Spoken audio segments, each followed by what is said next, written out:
Muy buenos días, queridos televidentes. Gracias por su sintonía. Soy Manuel Escalante y este es su programa favorito de cada sábado, Conexión Global RD. Les recordamos que está colgado en YouTube, que los programas que hacemos los vamos colgando, es el término correcto. Así que vaya ya si quiere ver más programas nuestros. Y sobre todo, si usted no se ha suscrito, suscríbase, dele a la campanita, recomiéndeselo a todo lo que usted pueda y juntos hagamos una comunidad de gente que quiere lo mejor para este país. Como el invitado que tenemos acá. Hoy tenemos un invitado de sección, un hombre que su trayectoria ha sido pensar en la República Dominicana. Todo lo que lo conocemos es lo que sabemos de él. Y si usted lo conoce, va a coincidir conmigo. Me refiero al politólogo Daniel Pou, a quien le damos formalmente la bienvenida. Bienvenido, Daniel. Saludos, Manuel Escalante, querido amigo que me tenía desterrado de su programa. Sí, tiene que volver, tiene que inscribirte aquí siempre. Bueno, quiero formar parte Eres del programa. Gracias. Mira, Daniel, yo tengo muchas inquietudes con relación al país. Yo sé cómo eres tú, que eres un hombre profundo, un investigador fino, y más que politólogo, tiene más cualidades de esas que están ahí adornadas. Me gustaría escuchar de ti, ¿cómo está el país, Daniel? Tú que recorres tanto el país, que te ves diario con diferentes personas, que tiene tanto acceso a información, que se te consulta tanto hasta en privado sobre todo. ¿Cómo está el país? Si te lo imaginara, el país está. Mira, decir que el país está encaminándose hacia algún punto sería mentir. Por eso no voy a decir que el país se encamina hacia algún punto. El país sigue en tónica de supervivencia. Y esto lo digo porque, y tú lo sabes porque nos conocemos hace muchos años, yo sí vivo hablando de transformaciones, pero de transformaciones profundas. El país en términos institucionales sigue en el siglo entre el XIX y el XX. No hay señales de que pretendamos adentrarnos en el siglo XXI. Primero porque el liderazgo político dominicano no entiende lo que es el siglo XXI, ni tampoco entiende lo que debe ser una estrategia de Estado para colocarse en el siglo XXI. El presidente Luis Abinader está haciendo ingentes esfuerzos porque él ha emitido muchos flashes interesantes, pero no existe un fundamento social en República Dominicana que permita crear grandes consensos de la clase política, de la clase empresarial, de los sectores profesionales, para colocar a República Dominicana en el siglo XXI. Creo que vamos a entrar en el siglo XXI quizás después el 2050 o el 2060. Es la posibilidad. Mientras tanto, vamos a estar medrando, tratando de hacer lo mismo para conseguir resultados diferentes. O sea, haciendo lo mismo para conseguir resultados diferentes, que tú sabes que eso sencillamente conduce a desgaste, a fatiga y a hartazgo. Entonces, vemos que el presidente propone, por ejemplo, una reforma fiscal, porque el Estado necesita ir amortizando su déficit fiscal, porque tenemos evasión, tenemos una serie de malas prácticas que desde la sociedad, el sector empresarial, han venido afectando lo que es el tema de la fiscalidad en República Dominicana. Transitamos con un modelo lamentablemente regresivo, donde los pobres pagan más impuestos que los ricos en cierta medida, si lo tomamos en proporción con sus ingresos, porque prácticamente el grueso de las recaudaciones del Estado Dominicano está inscrito a partir de lo que es el cobro del ITEVI. Y cuando usted va a comprar un bote de jugo, cualquier otra necesidad que usted pueda tener en su casa, un televisor o que pueda necesitar un aire acondicionado, pues usted va a pagar el mismo ITEVI que lo paga un señor que tiene 50 veces los ingresos suyos. ¿Y por qué? Porque como usted decía, el grueso de las recaudaciones fiscales vienen del consumo. Y eso es lo que se llama un modelo regresivo. Un modelo regresivo es un símbolo de atraso.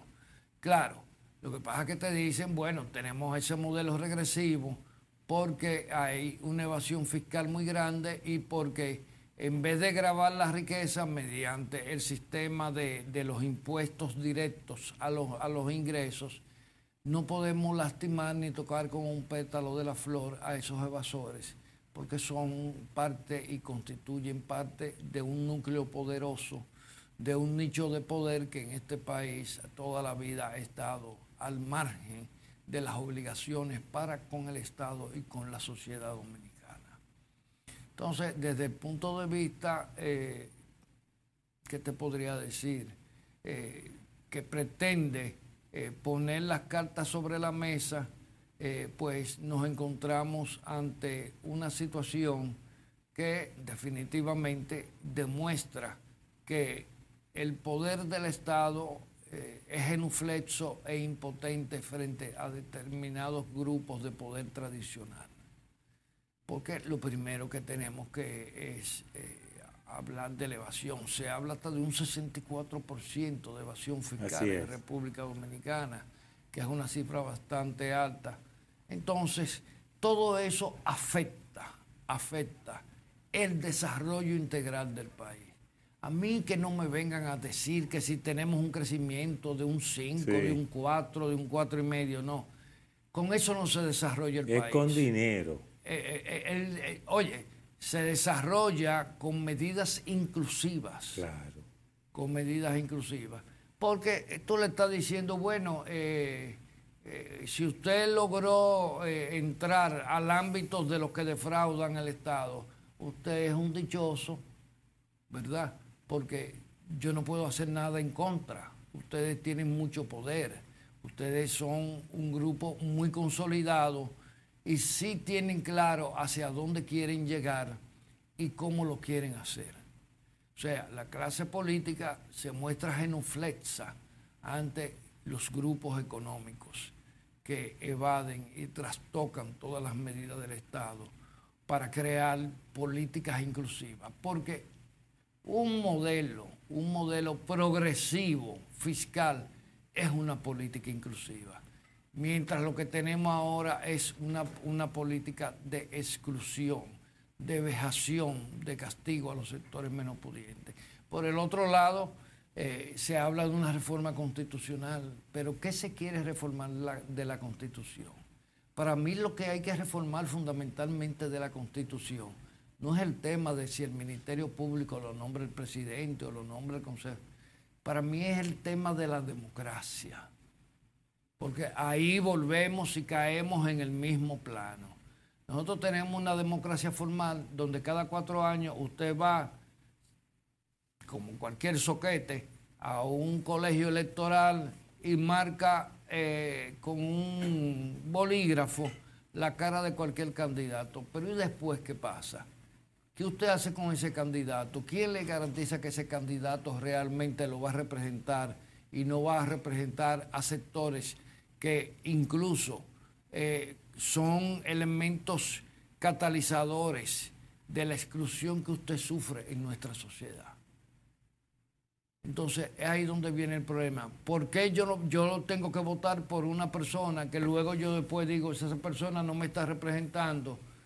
Y no hay ni siquiera aprobado un método para que se pueda producir una revocación de mandato. Porque tú y yo vivimos en la circunscripción número 1 y tú y yo no podemos poner de acuerdo y empezar a hablar con nuestra familia, nuestros vecinos y hacer asumir una posición que puede calar socialmente. Nosotros queremos que el diputado tal de la circunscripción número 1 se pierde el curul, la curul, él no nos está representando. Entonces, es un tema de democracia. Es un tema de democracia también, y ahora se presenta una muestra más de lo poco constitucionalizada que está la democracia, que un señor que sale alcalde en La Vega lo nombran ministro y él renuncia a la alcaldía, para que venga alguien por el cual no votaron los veganos a asumir la alcaldía de La Vega. Eso es un problema de democracia, y eso debería en la Constitución establecerse, que una persona que ha sido electo por el voto popular no puede renunciar para pasar a un puesto, por lo menos en esos 4 años, a un puesto de nombramiento, ni de ninguna otra naturaleza. Se supone que él tuvo un plan de trabajo, un plan de oferta, que voy a transformar la comunidad. Entonces ya por lo que se votó por él, ¿quién lo va a hacer? Bueno, o sea, puede venir uno que quizás lo haga mejor, pero el problema es que no cuenta con la legitimidad que tenía él por el voto. Es legal, pero no es legítimo. No es legítimo. O sea... Hay algo que yo no quiero perder. Y hay un terreno un poco oscuro, porque ni siquiera la legislación tiene previsto eso, porque entonces la señora que era salió electa vicealcaldesa con él, que formaba parte de su propio equipo, dice, no, pero yo no voy a ser vicealcaldesa, porque yo no tendría legitimidad, dice ella, porque esas personas no votaron por mí. Tuvo un poco más de dignidad. Sí. O sea, y mira, y ese alcalde es una gran persona, yo lo conozco, una persona muy comprometida, pero las reglas del juego de la democracia no pueden cambiarse en función de si me conviene o no me conviene. Por eso yo no estoy en política, porque yo no doy para prestarme para cosas así. O sea, que el partido dice que no, que tú te vas y... No, es que no, eso no es la política, señores. Eso es conchoprimismo rural de país atrasado. Conchoprimismo. Bueno, una de las cosas es que aquí nadie renuncia de un puesto público. Entonces, ¿qué te digo, Manuel? Yo veo que a nuestro país le cuesta mucho avanzar. Y para mí avanzar no es que tenga torres, no es que tenga elevados, no es que tenga metro. No, avanzar es que la gente entre en la civilidad. Y entrar en el mundo de la civilidad quiere decir en asumir posiciones y compromisos a pesar de que no me conviene o de que me convenga. En el próximo bloque, Daniel, vamos a profundizar un poco más respecto a qué se necesita para llegar a ese nivel de conciencia. Porque eso es lo que debemos y es lo que nos falta. Pero ¿por qué no lo tenemos? Cuando volvamos, entérese con nosotros, escuchando a Daniel Pou.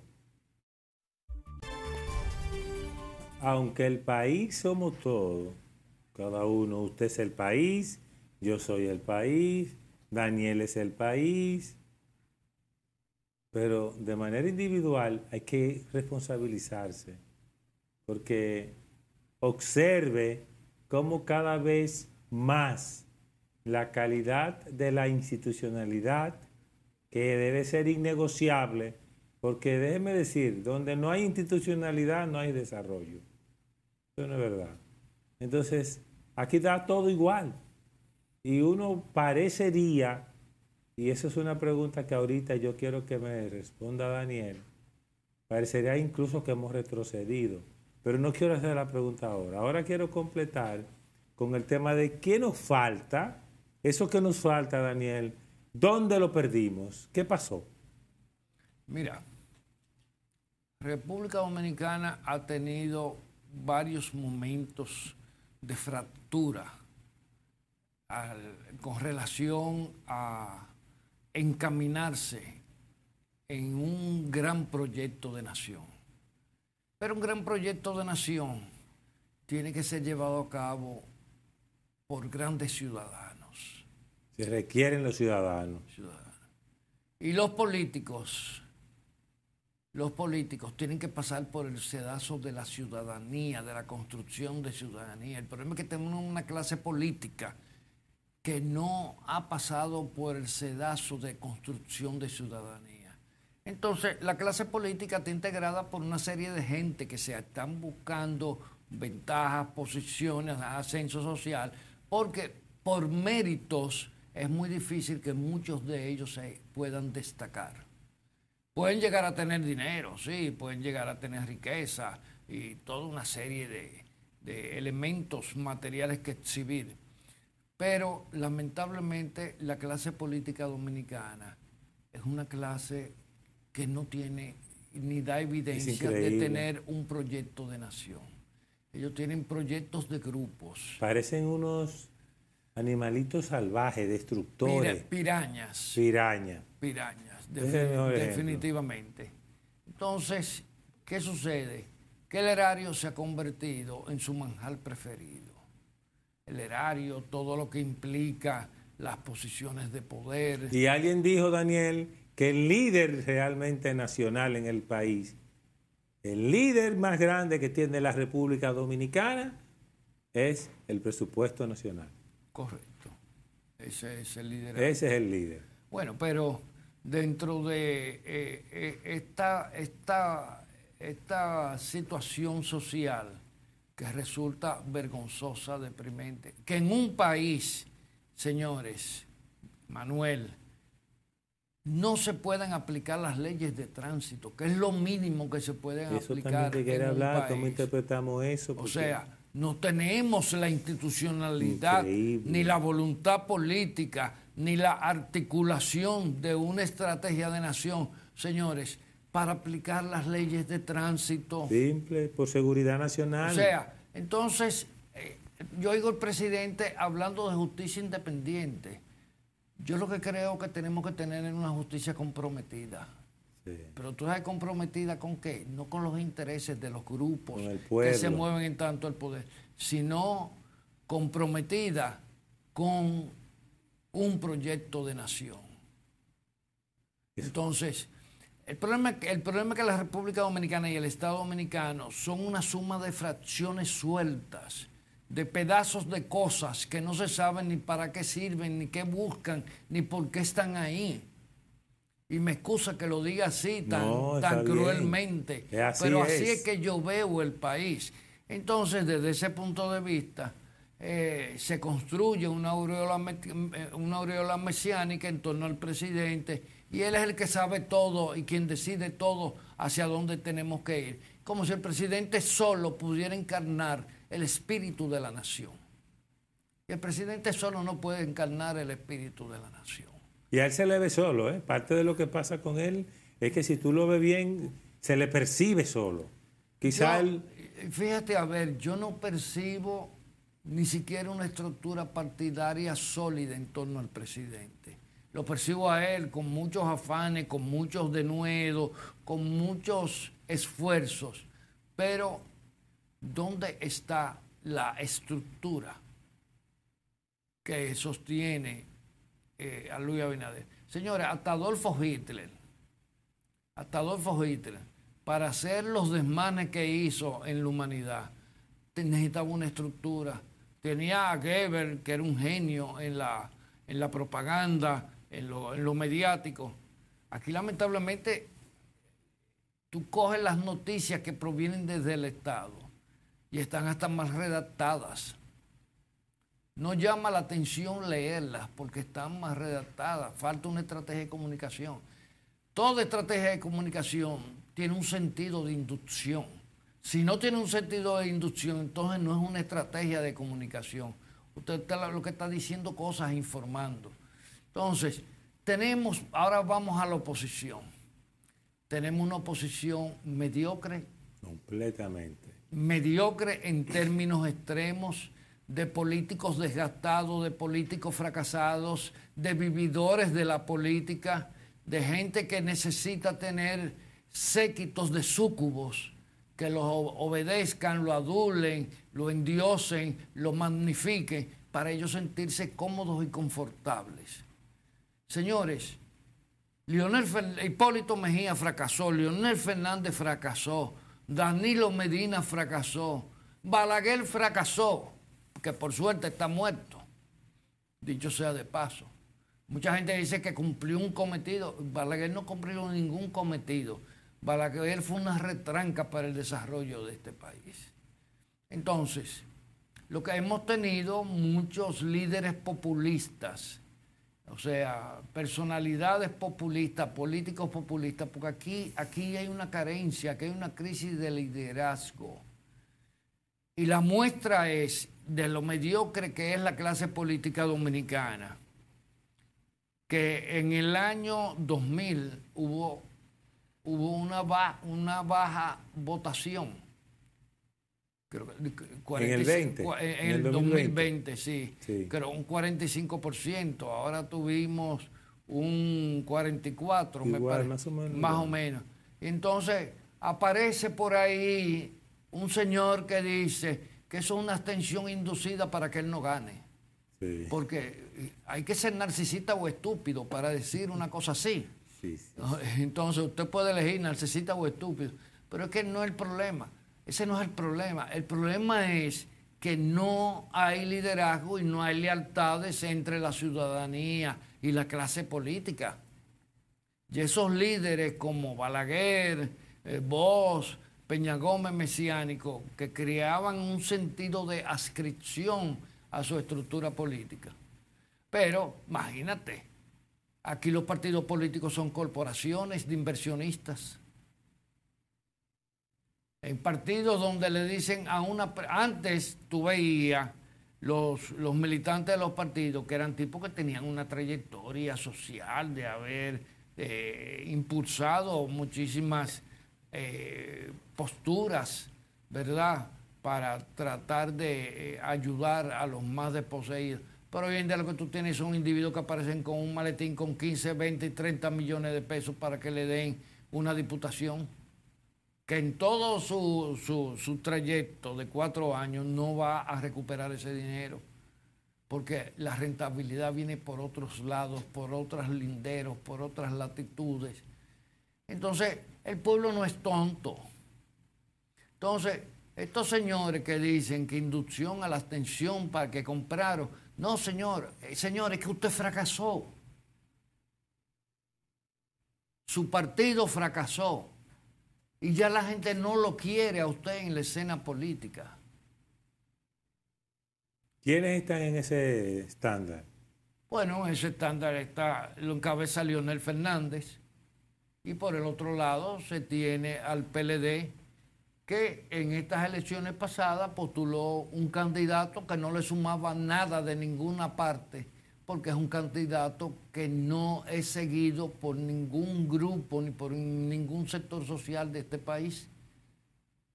Candidato vocinglero populista que no tiene ninguna prestancia incluso social para poderse decir que, yo lo digo así, se puede escuchar despectivo, pero un dirigente político tiene que tener una prestancia social, tiene que tener un anclaje con grupos importantes de la sociedad. Pero ese señor no tenía Pero nada. ¿Y no que Danilo es un estratega de ultramar? ¿Y cómo entonces pasó con ese candidato? Ese es el mito peor vendido en este país. Danilo es un playmaker para llevar a otro a las elecciones, pero un mal hombre de la política. Sí. Y lo demostró. Yo recuerdo que hace unos años, lo dije en varios medios, el PLD se va a dividir. Me recuerdo que un día me encuentro con Euclides Gutiérrez Félix, que es una persona que le tengo aprecio y respeto, amigo de mi padre, y me dice que yo estoy apostando y estimulando la división del PLD. Le digo, pero don Euclides, hay que estar ciego para no darse cuenta que el PLD va a terminar con una fractura, porque en el PLD existen varios grupos internos y 2 polos, y esos grupos se mueven hacia uno y hacia otro, y se está llegando a un punto de inflexión, porque el Estado no da para los 2 grupos. porque la ambición es tan desmedida que se ha gestado en el imaginario de los PLDistas. Estoy hablando de los PLDistas porque los fuercistas estaban dentro del PLD. Se ha gestado que no hay posibilidad de que esos dos grupos puedan compartir y tocar a menos. Se volvieron locos con el dinero del pueblo. Sí, sí, sí. Ellos llegaron, aseguraron que habían nacido con un título de propiedad debajo del brazo y de derechos a disponer del erario público. Y son tan descarados que vienen ahora como que no pasa nada y se molestan. Yo a veces pregunto que quizás quieren que se lo celebremos. Pero hay un problema también terrible y es la educación en República Dominicana. ¿Cómo anda la educación? No la educación de biología, física, matemática y cosas que anda desastrosamente mal. Los estudiantes aquí del nivel público no alcanzan para calificar en una universidad del extranjero. En mi casa por lo menos hemos tenido 2 que han calificado para universidades del extranjero, ¿verdad? De Alemania y de Estados Unidos, donde no se juega, donde aspiran 800 para entrar a una carrera y seleccionan 15. Y los nuestros han llegado, pero porque se formaron el sistema educativo. En el público no existe. El sistema educativo público, salvo honrosas excepciones, es algo infuncional, disfuncional, atrasado, decimonónico, fétido, con profesores que ni siquiera... Los otros días yo escuché a un dirigente de esos de profesores, del magisterio, que a mí me dio vergüenza. O sea, tenía faltas ortográficas hablando. Entonces, aquí lo que hay que hacer es empezar a generar las grandes transformaciones. Tenemos hoy en día que estamos empezando un trayecto hacia la inteligencia artificial. Un estudiante ya de quinto, sexto, séptimo tiene que estar involucrado en eso porque ese es el futuro. Si no lo está, ya se atrasó. La inteligencia artificial no es que va a sustituir la inteligencia humana, pero va a ser un instrumento de avance y va a llegar el momento en que habrá un abismo entre quien sepa trabajar con la inteligencia artificial y quien no lo sepa. Y los que no sabemos trabajar con la inteligencia artificial, vamos a pasar a ocupar nuestro espacio en el anaquel del olvido, de la historia. Pero por lo menos nos tocó y en el momento que lo hacíamos. Pero el problema fundamental de República Dominicana es democracia, democracia y democracia. ¿Tú no sabes por qué? Porque lo que se necesita no es un relevo generacional, es un relevo de pensamiento. Muy buen punto.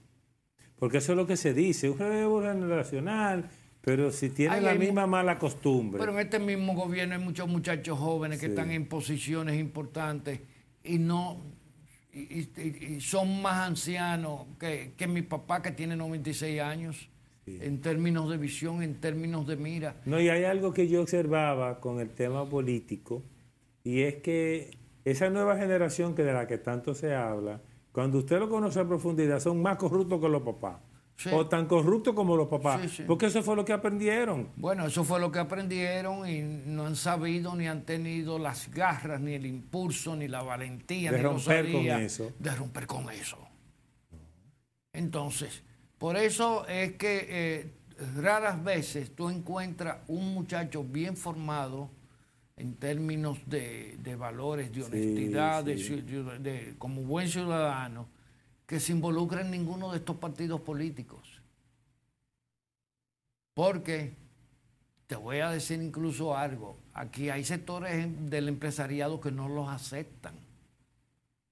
O sea, para muchos empresarios los políticos son buenos instrumentos para que actúen a favor de ellos, pero no para que actúen con ellos en la construcción de sus proyectos.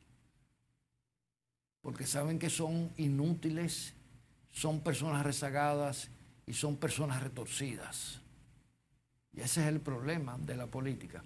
Entonces, el país, bajo esa visión, ¿verdad?, de plano que tenemos, tiene muchas cosas pendientes, pero yo creo que hay tiempo de iniciar no una reforma, una transformación, sino una revolución. Y tenemos que empezar por el sistema educativo. Hace como año y medio yo estaba en una mesa institucional del gobierno y dijo el representante del Ministerio de Educación que eso que significaba incluir nuevas materias y tal y más cual. Y le digo, no, pero construir ciudadanía no es una asignatura. Construir ciudadanía es un sustrato de un discurso que pretende colocar a los receptores del mensaje científico en la línea de reformularse ellos y establecer un compromiso con la sociedad. No es una asignatura donde le van a decir, un buen ciudadano, no. Es que eso es una labor, eso es un compromiso, esas son señales que se emiten. Claro, con el sistema magisterial que tenemos, donde yo he escuchado maestras hablando que van donde una bruja para hacerle trabajo al marido, para que no se enamore de otra mujer, imagínate. Yo escuché esa conversación sentado en un centro educativo que me tocó sentarme a esperar a una persona casi una hora, de 2 profesoras dominicanas. O sea, cuando tú escuchas eso, tú te deprimes definitivamente. Bien.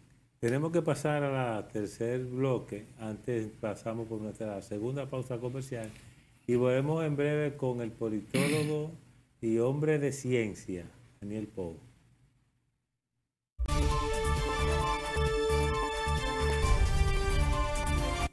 Como saben, tenemos a Daniel Pou, amigo de Conexión Global RD y mío personal, a quien yo respeto y admiro mucho, hombre de ciencia, un hombre de conocimiento, de profundas inquietudes por el país. Por eso, hoy hemos estado analizando cómo él ve el país. Prestemos la atención. Entonces, a propósito de ese introito final, es cierto que el país, hay personas que dicen que lo sienten como que está retrocediendo, como si no hubiésemos estancado, porque usted sabe que el PLD hizo mucho bulto, hizo muchas cosas, pero la gente no relaciona todo lo malo que hizo también, ¿entiendes? Sí. Porque este país no tiene esa capacidad.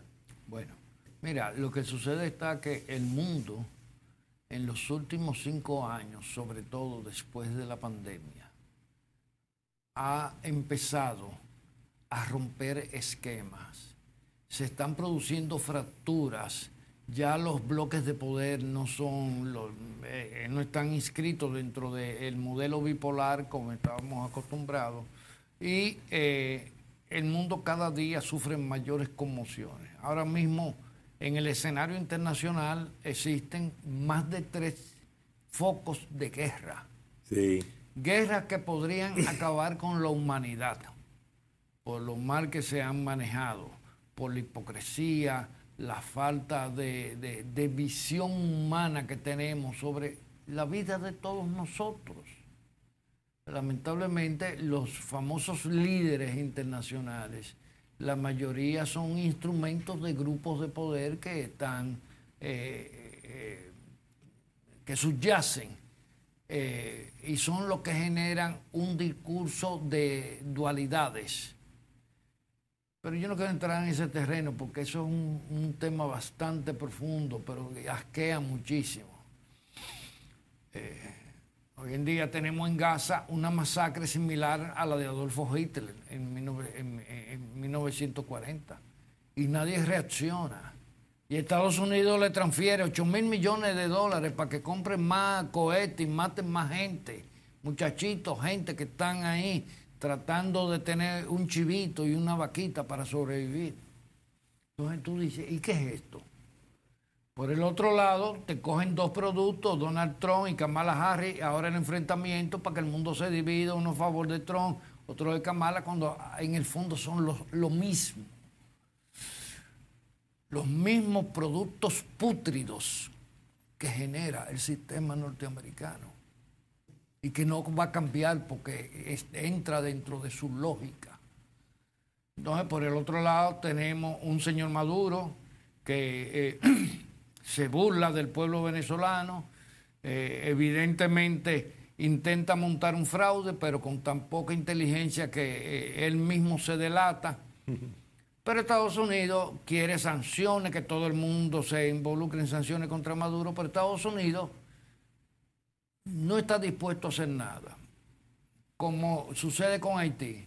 Haití no le interesa, ahí no hay nada que buscar. Deja ver si yo le agencio unos milloncitos para que los negritos esos tropicales de ahí, pues a ver si los matan. Tráeme unos negros africanos igual que ellos para que los maten y los liquiden. Y nombran un consejo de transición cuyos componentes son los responsables de que, parte de los responsables de que Haití esté en la condición que tenemos. Pero eso no le cuenta. Ahora Estados Unidos no se atreve a meter, a propiciar una invasión a Venezuela, porque Venezuela no es Haití. Venezuela tiene ahora mismo dentro de su estructura funcional y estatal compromisos muy fuertes con Irak, con China y hasta con la propia Rusia. Entonces... se dice que se sospecha que incluso hay armas de ellos dentro de Venezuela. Armamento, yo no lo dudo, porque las embarcaciones que venían de esas latitudes hacia Venezuela, Estados Unidos sabe que... y el tema del narcotráfico también, ¿no? Sí, bueno, el tema del narcotráfico es parte de los elementos consustanciales a una cultura política de corrupción donde los militares deciden tener su propio canal de enriquecimiento. Bien, entonces,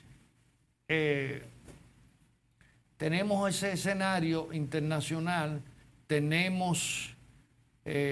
un problema de que hoy en día es difícil que un país pueda tener neutralidad, equidistancia, pero hay una situación bastante complicada.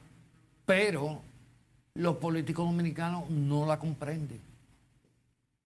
¿Cómo usted entiende que la están interpretando? No, ellos creen que es una simple lucha de intereses. Y no es una... Y que no nos afecta realmente. Y que no nos afecta. Porque si no es una simple lucha de intereses. Es que estamos ante una necesidad de una configuración de la correlación de fuerzas políticas a nivel internacional. O sea, se elimina la bipolaridad, pero ahora resulta que los dos polos que habían se han fraccionado, han surgido otras potencias como China, la propia India, que ya va avanzando a convertirse en una de las principales potencias económicas del mundo. Claro, sin el lastre político que tiene China, que eso es otra cosa. Pero sencillamente todo este caos y sobre todo este flujo de información que nos llega por las redes sociales, por los medios digitales, sí, hace que la gente no tenga ni siquiera la ecuanimidad suficiente para sentarse a pensar qué va a suceder en este momento de tránsito de la humanidad. Y la mayoría, pues, se siente desprotegido, se siente vulnerable, se siente amenazado. Desorientado. Con tanta información. Pero eso no le interesa a los poderes fácticos. No. A los poderes fácticos lo que le interesa es tener el dominio de esa masa que no puede formarse sus propias ideas, sus propios puntos de vista, y que ellos manejan a través de los medios de comunicación y ahora con instrumentos muy eficientes como son las redes sociales. Y la distracción. Sí. Eso es. Entonces, el mundo está en esa situación de tránsito. Los dominicanos tenemos que hacer un tránsito al siglo XXI, pero no nos atrevemos porque tenemos miedo de descomponer todos esos viejos consensos, todos esos viejos acuerdos, todos esos viejos y obsoletos entramados sobre los cuales se ha sustentado la República Dominicana desde la muerte de Trujillo hasta nuestros días, porque no existe una voluntad unificada política para que la República Dominicana dé el salto. No existe esa voluntad política. No existe. Todo lo que tenga que ver con políticos que tengan que tomar decisión se estanca. Hasta ahora eso es lo que hemos visto, ¿no? Mira, ahora resulta más saludable asociarse con el crimen organizado que con los políticos. ¿Sí? Con el crimen organizado tú sabes, ¿verdad?, hasta dónde llegan los niveles de tolerancia, cuáles son las consecuencias y los niveles de compromiso. Con los políticos tú no sabes. Por eso tú ves sectores políticos que están arrimando su hombro a estructuras del crimen organizado. ¿Y de qué pudiéramos decir, ya que estamos tocando temas políticos, que puede ser una señal que, por ejemplo, una familia rica de un país X tenga inclusive ya un líder político hecho por el marketing, porque todos dicen que es aspirando a la presidencia? ¿Qué nos está diciendo con eso? Bueno, primero nos está demostrando la supremacía de la comunicación sobre la realidad, la capacidad de manipular a los seres humanos e implantarle un concreto de pensamiento que es creado en un laboratorio y que lo convierte en su paradigma, definitivamente. También el tema de evidencia, el gran tema es la falta de educación y formación para que los ciudadanos puedan, pues, tener conclusiones adecuadas para tomar sus propias decisiones. Y nos demuestra también que para las élites, los seres humanos comunes y corrientes de a pie, así como usted y yo, somos simples instrumentos que pueden ser favorables o desfavorables para sus propósitos. No hay otro. No hay otro. Y vamos a darle lo mínimo para que sobrevivan, porque los necesitamos como fuerza de trabajo y como consumidores. Hay algo que yo no quiero que pase, porque el tiempo ya se está agotando. El tema del PRM, ¿cómo tú lo ves? ¿Estable, fortalecido? Porque eso no es lo que uno parece. El PRM a veces uno lo ve como un partido en el gobierno, como que no está unido, como que no existe. El tema de Hipólito, con la lucha que se tiene, que se dice con él. Sí, mira, el PRM fue una conjunción de fuerzas. Fuerzas formales y fuerzas no formales. Ahora, ¿qué es lo que ha sucedido? Y es que el PRM no puede adquirir ya el perfil que adquirieron los viejos partidos. Porque hoy en día ya el político no es un inversionista indirecto de la política. Es un inversionista directo de la política. Y ese proceso de conformar una organización fuerte, sólida, de políticos profesionales en nuestro país, hoy en día ya ese proceso se vuela. O sea, no. Y eso porque el PRM tuvo una muy buena experiencia con el visto bueno y el apoyo que le dio la sociedad civil, sectores sobre todo de clase media, que le permitieron derrotar al PLDismo, que fue en un momento determinado el partido que personificó el pensamiento de la clase media, pero que después decepcionó, sobre todo por el exceso de corrupción. Entonces, yo tengo dudas de hasta qué punto el PRM no podría ser una fuerza política efímera, que no dure mucho tiempo después de que Luis Abinader abandone la presidencia de la República.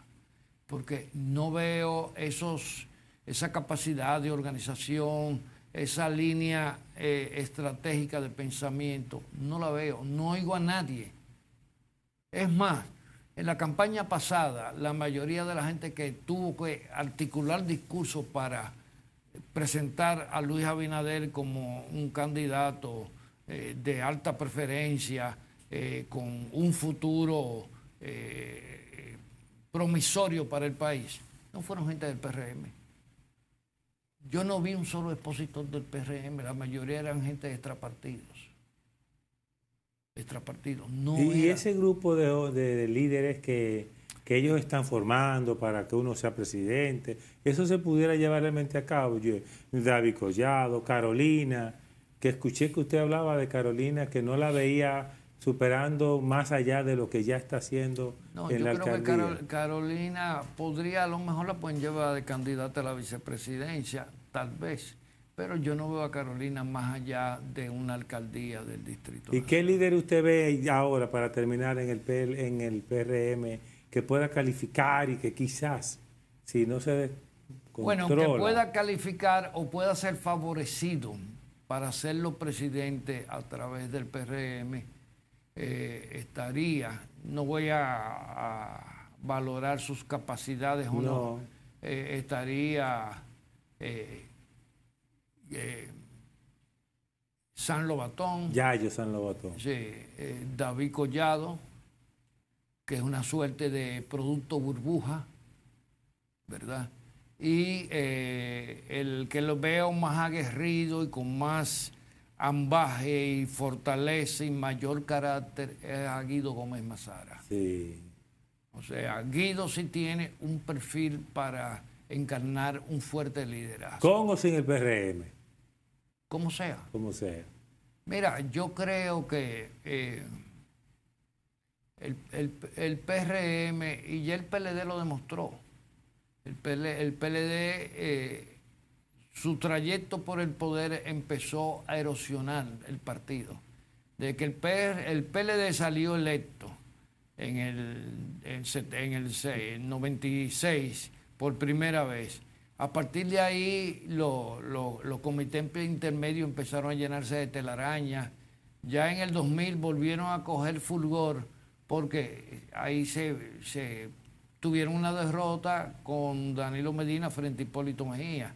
Entonces fueron a impulsar de nuevo su partido y en el 2004 pues Leonel Fernández es electo presidente. Pero era un partido que tenía un esquema donde la estructura del partido invadía el Estado.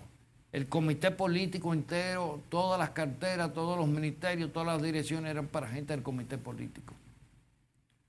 Y tenían una ventaja, eso les permitía actuar al unísono.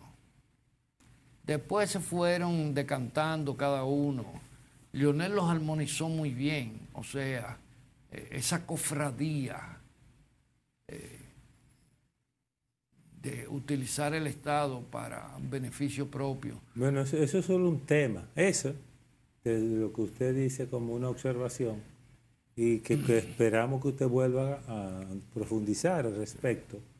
Y nada, se nos agotó el tiempo. Si quiere decir algo más, que no quiera que perdamos. Bueno, primero quiero agradecerte a ti y a los amigos televidentes, pero la gente del PRM tiene que entender que usted no puede montar el fuselaje de un avión en una camioneta y transportarlo. Para eso usted necesita un equipo pesado. O sea, si el PRM quiere continuar en el poder, tiene que construirse como partido. Pero construirse fundamentándose en personas capaces, no en floreros, ni gente simpática, ni repartiendo cuotas. No, en gente capaces que piensen en términos y en claves de política real. Bueno, ya ustedes escucharon, señores, mejor término no podemos tener. Nos vemos el próximo sábado. Gracias por su sintonía. Hasta la próxima.